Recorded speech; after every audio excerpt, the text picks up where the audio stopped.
A környező világ hatása az emberre, a Föld a többi bolygós alakjából alakult, az asztrológia, a bolygók hatása, a periódusok, az örök kárhozat, horoszkóp és megtérés, konstellációk helyes kihasználása, fekete hatalom, a gazdagság jelentősége, áldások és felelősség. Minden égitestnek megvan a maga szellemi légköre. Ez a légkör, mint a Földön is, felvesz hatásokat és lead az égitest természetéből, annak szellemi világosságából és irányásából. Az irányítás messze kijött ugyanabban a naprendszerben, amelyhez a bolygó tartozik. Sőt, a napok és a naprendszerek is hatnak egymásra vonzólag és taszítólag. Vannak azonban idők és alkalmak, amikor egyik a másiknak hatását lerontja, vagy felerősíti aszerint, aminek ellentétesen, vagy együttesen hatnak, vagy egy harmadik mindkettőnek hatását semlegesíti, vagy felfüggeszti. A Földre azért hat olyan erősen a naprendszer többi bolygója, mivel, mint az a mai kor vallásában említettem, a Föld a többi bolygók megépítésénél fennmaradt fluidoknak az összegyúrásából keletkezett. Innen van, hogy a Föld nem annyira pozitív, mint akármelyik más bolygó az ő saját természetében. Ezért a Földről bármelyik bolygóra vissza lehet jutniuk az ide lehullott szellemeknek, ha el tudnák érni azt a fokozatot, amelyben annak a bolygónak a természete tartozik. Mivel tehát a Föld ilyen nem egészen pozitív, ennél fogva jobban felvesz hatásokat, de kevesebb hatást ad le magából. Az alacsonyabb rendű bolygók, amelyek a Föld fokozatán alul vannak, természetesen sokkal kisebb befolyást gyakorolhatnak a Földre, mert általános szabály, hogy mindegyik bolygó a nála magasabb rendű bolygóra kevesebb hatással tud lenni, mint a magasabb rendű az alacsonyabbra. Ez az óriási segítségére szolgál a szellemnek. Szellemileg azonban alig tudhatni a lélek a természetre, a lélek hajramaira valamely bolygónak természete, amelynek éppen hatása alá került a Föld, ha az az egyén nem annak a bolygónak a fluidáris természetével bír. Ezért van, hogy nem mindegyik lélekre egyformán hat ugyanaz a bolygó, hanem az egyikre erősebben, a másikra gyengébben, még akkor is, hogyha ugyanazon a helyen és ugyanabban az időben születtek. Ez az oka annak, hogy az asztrológiát, mint fix tudományt a Földön sohasem lehet teljesen megrögzíteni. Éppen ezért nem lehet minden végleges tudományt megállapítani, mert, amint említettem, minden egyes szellemek, akik a Földön testet öltenek, más-más iránya van, mert a Föld ilyen sokféle fluidokból és sokféle természetből van összeállítva. Ezért nehéz itt különben is egy általános érvényű igazságot leszűrni. Nagyon erős hatással vannak az egyes bolygók az ő uralkodó állásokban azokra a szellemekre, akik annak a bolygónak a természetéhez tartoznak, illetőleg tartoznak. Ezeknél a hatás 90%-ig mehet, ezek azok a hatások, amelyekre azt szokták mondani, hogy végzetszerűek. Azonban még itt is fel kell hagyni a 10%-ot a szellem szabad akarata részére.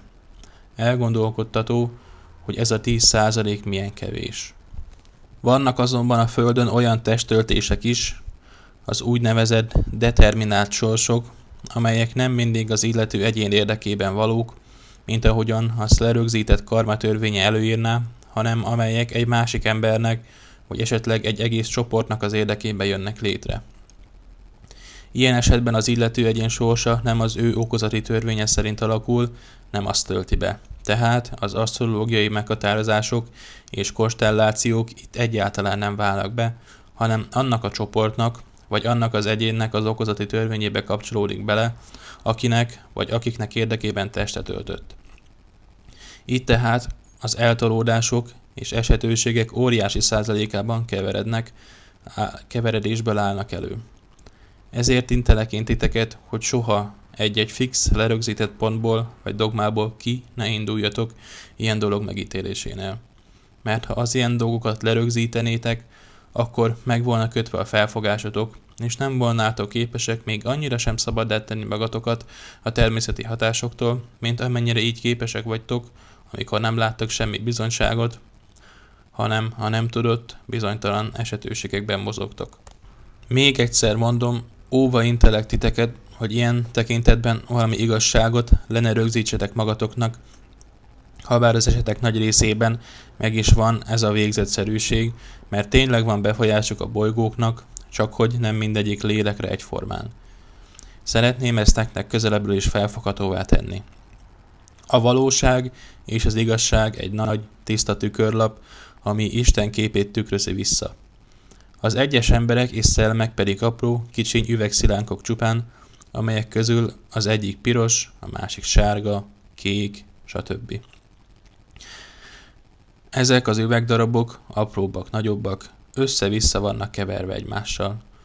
Felülről a világosság, mondjuk a bolygók hatása, sugárzik alá ezekre a tört üvegcserepekre, amelyek közül a fényt mindegyik más és másképpen veri vissza, és mindegyik üvegdarab más és más képet tükröz.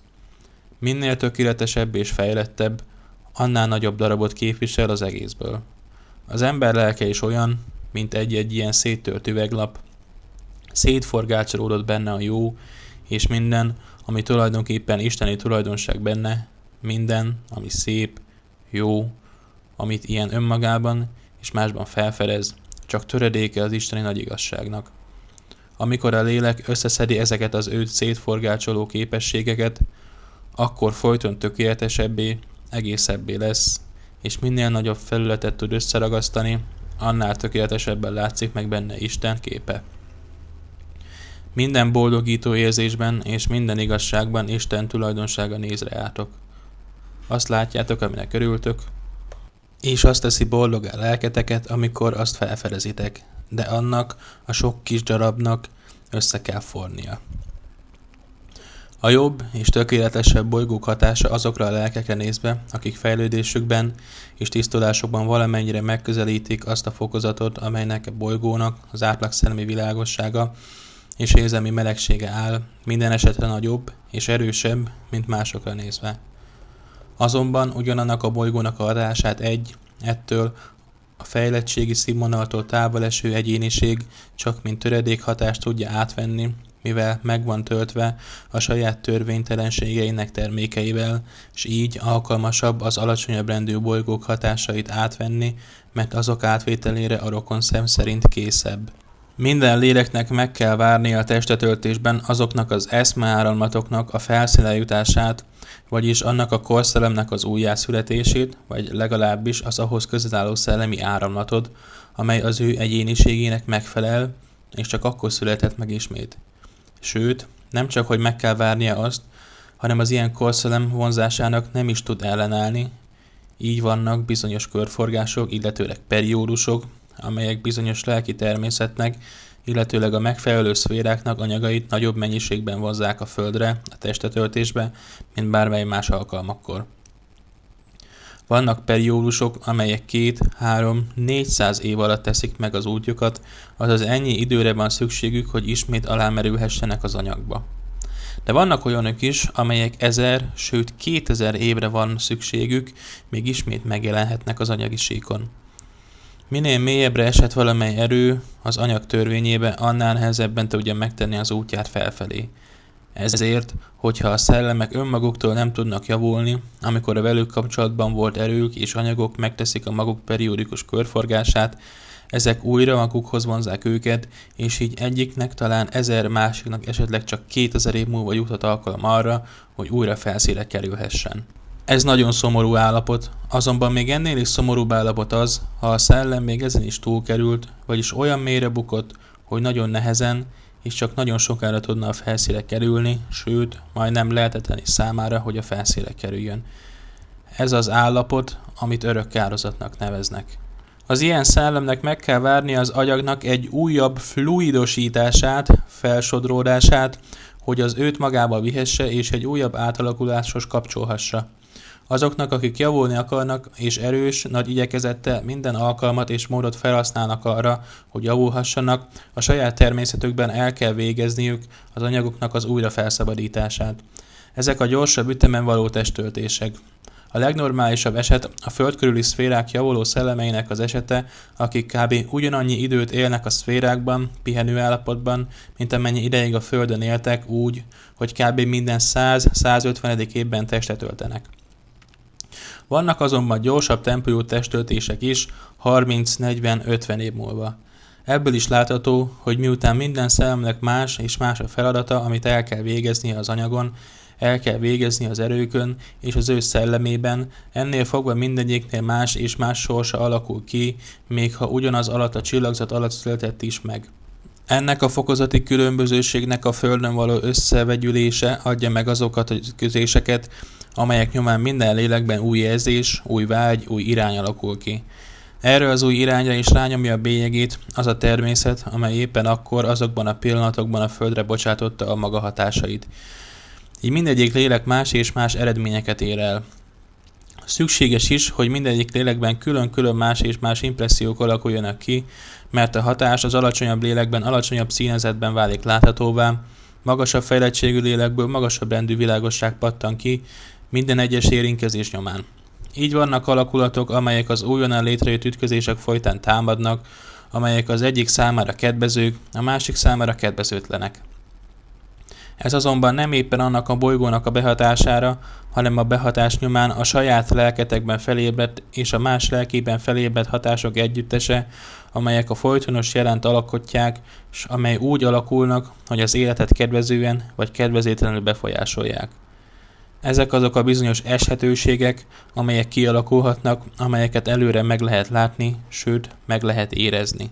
De mégis azt mondom nektek, őrizkedjetek ezeket az eshetőségeket 100%-os igazságoknak tekinteni, mert a legvalószínűbb is legfeljebb 90%, mert Isten minden lélek alakulásában fenntartja a végszót magának. Tehát lehet az asztrológiát tanulmányozni, sőt, helyes és jó dolog az, de anélkül bizonyos megérzés nélkül, amit ti médiumitásnak neveztek, nem sok eredményt lehet vele elérni.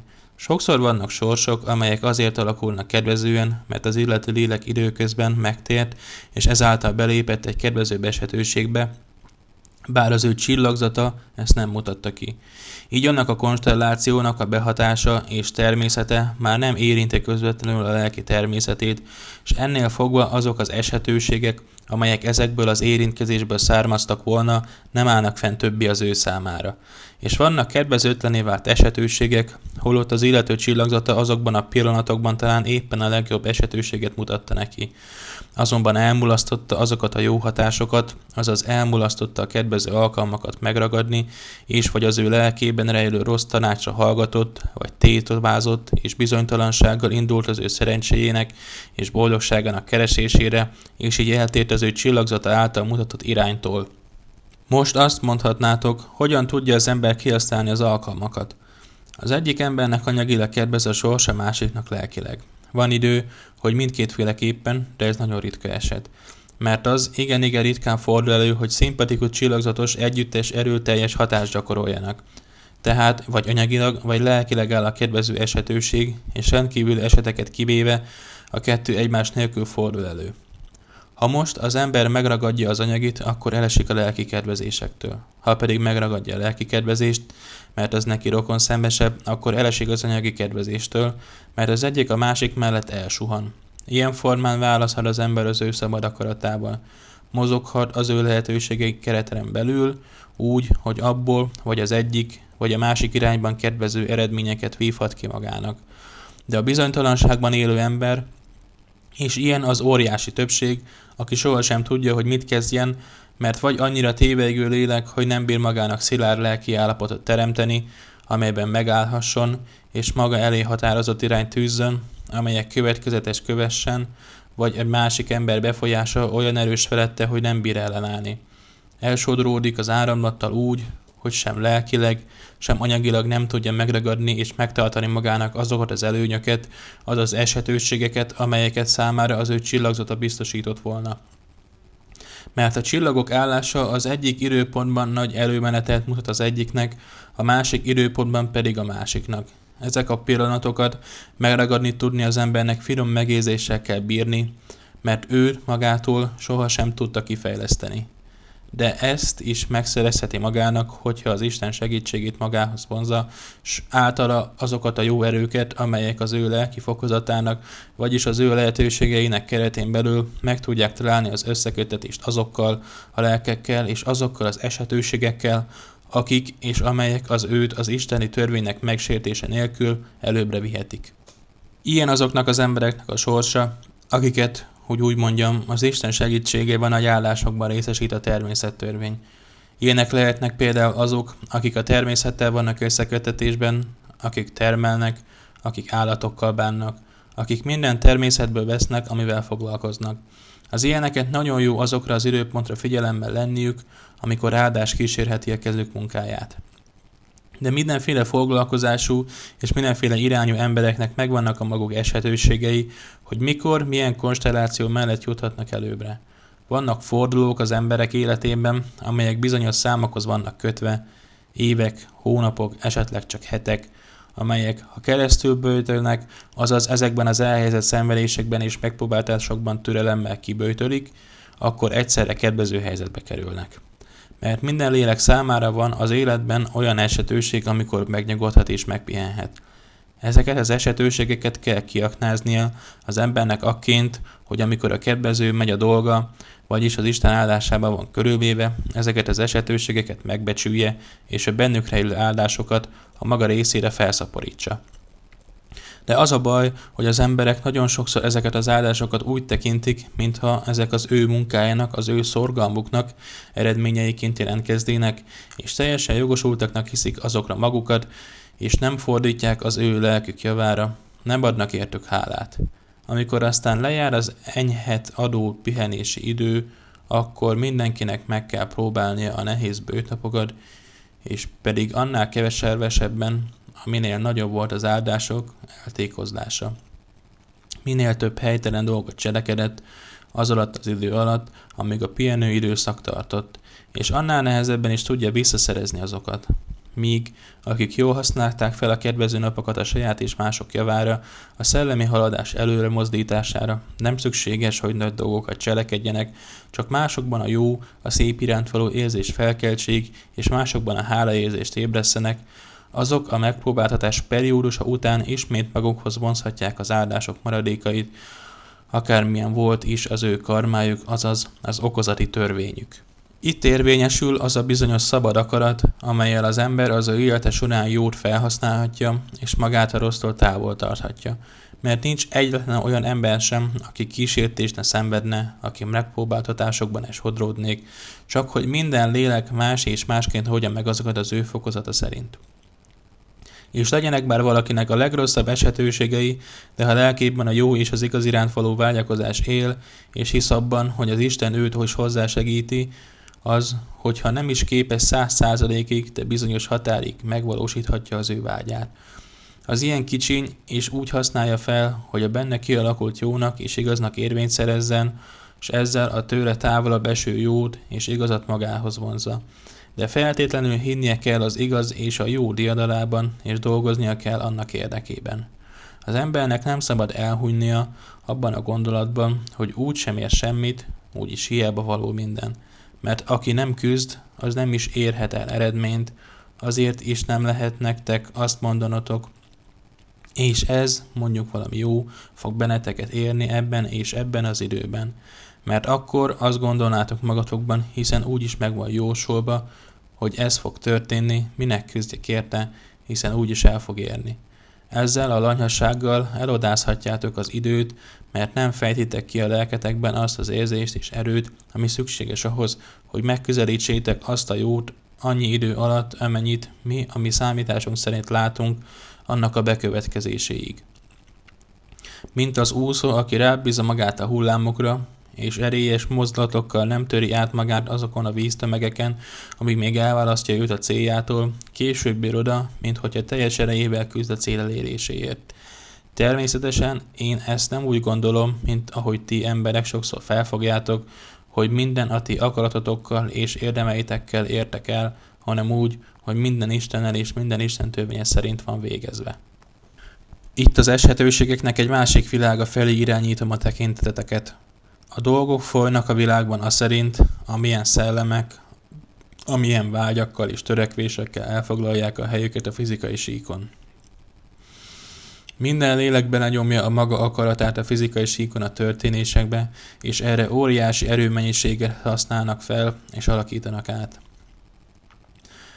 Eközben ott áll a háttérben a fekete hatalom, amely mindig kész arra, hogy ezekből a feleslegesen szétpazarolt erőkből magának minél nagyobb részt harácsoljon, és vele a maga uralmát fenntarthassa, és hol csábítással, hol erőszakkal úgy zavarja meg az emberek előtt a szellemi látóhatát, hogy vagy kétségbe essenek, vagy ok nélkül való reménykedések táruljanak eléjük, hogy ezeket őket vakmerőkké tegyék.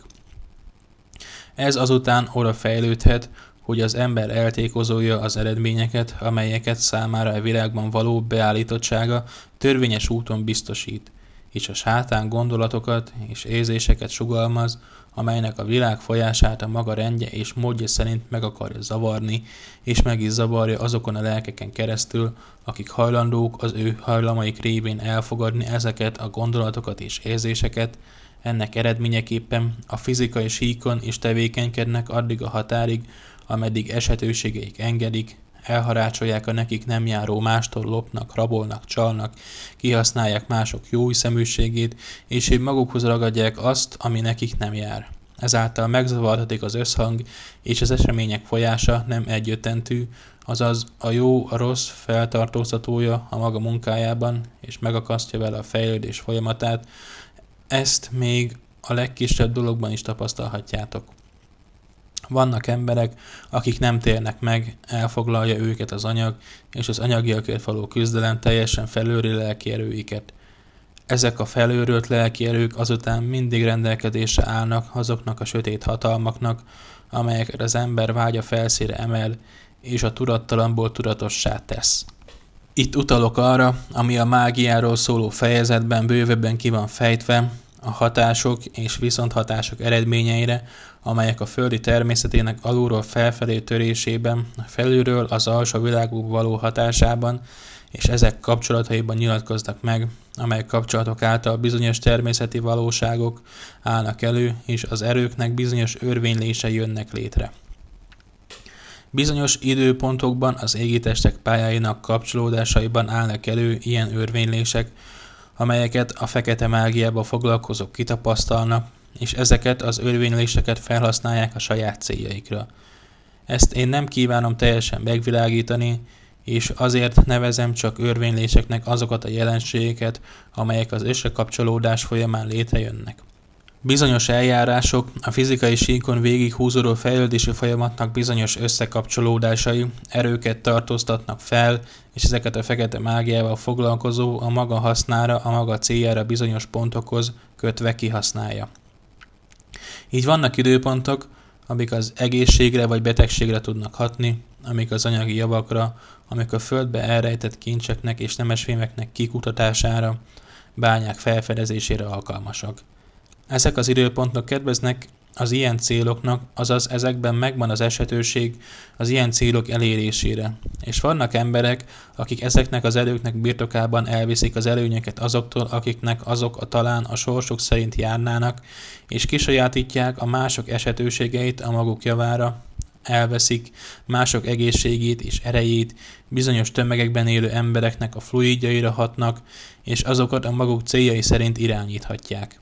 De ahogyan ezek a hatások létrejönnek, azon mód minden el is múlik, és keserű számadás elé néznek azok, akik ezen az úton akarják az életüket feljavítani.